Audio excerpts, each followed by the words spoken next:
జ్ఞానయోగం. ఒక పెద్దాయన రాత్రిపూట చీకట్లో నడుస్తూ వెళుతుండగా దారి పక్కన పాముకు కదిలినట్టు అనిపించింది. భయంతో ఆగిపోయాడు. ఆ దారినే వెళుతున్న వారిలో మొదటివాడు ఆ పామును కర్రతో కొట్టి చంపుతాం లేదా వేరే దారిలో పోదాం అన్నాడు.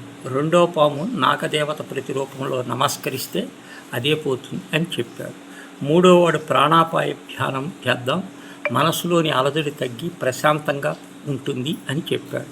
నాలుగోవాడు అసలు అక్కడ పాము ఉందో లేదో తెలుసుకోవటానికి లైట్ వేసి చూద్దాం అన్నాడు. లైట్ వేసి చూస్తే అది పాము కాదు, తాడని తెలిసింది.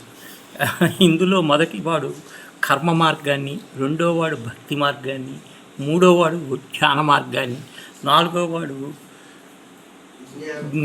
జ్ఞాన మార్గాన్ని అనుసరిస్తున్నారు. వీటిలో భక్తి జ్ఞాన మార్గాలు ముఖ్యమైనవి. పక్షి పైకి ఎదగటానికి రెండు రెక్కలు అవసరమైనట్లే జీవులు మోక్షాన్ని పొందటానికి భక్తి జ్ఞాన యోగాలు రెండు కావాలి. భక్తి లేనిదే ముక్తి లేదు.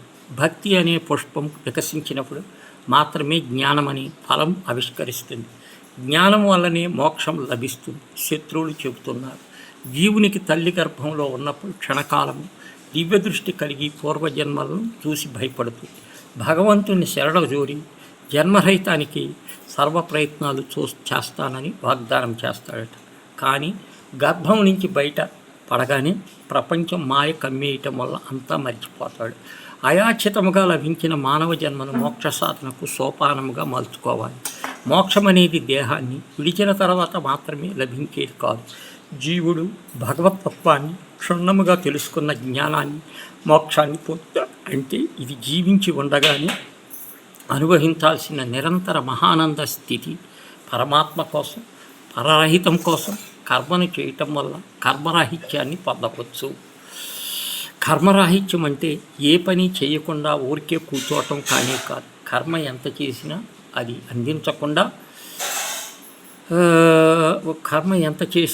అది బంధించకుండా ఉండేలా చూసుకోవటం. మోహానికి దూరం కావటమే మోక్షానికి దగ్గర కావటం. కర్మ ఫలితాల పట్ల ఆశను పూర్తిగా విడిచిపెట్టి కర్మఫల త్యాగానికి సిద్ధమవటం కూడా మోక్షానికి దారి చూపుతుంది.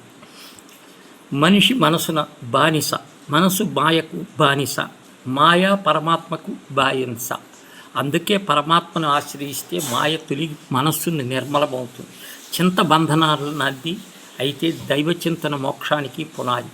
నిరంతర భగవచ్చింతన ద్వారా మనస్సును ఏకాగ్రతం చేసి ఇంద్రియాలని చిత్తవృత్తిని అదుపు చేస్తే మనస్సులో పరమాత్మను దర్శించవచ్చు. శరీరం అనే రథానికి సారథి అయిన బుద్ధి సక్రమముగా ఉండి మనసునే పగ్గాలతో, ఇంద్రియాలనే గుర్రాలతో అదుపులో ఉంచితే రధికుడై జీవులకు తన గమ్యస్థాన మోక్షాన్ని సులువుగా చేరతాడు.